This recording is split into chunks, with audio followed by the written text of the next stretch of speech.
Meaning of fill up. Fill up. Fill up.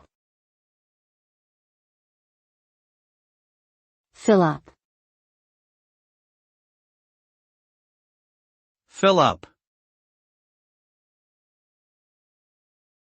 The term fill up generally means to make something become full or completely occupied. The result of a fill up can vary depending on the context. For example, when we fill up a car with gas, the result is that the gas tank is full and the car can operate for a certain distance. When we fill up a glass with water, the result is that the glass contains no airspace left and is completely filled with water. Overall, fill up refers to the act of filling something to its maximum capacity.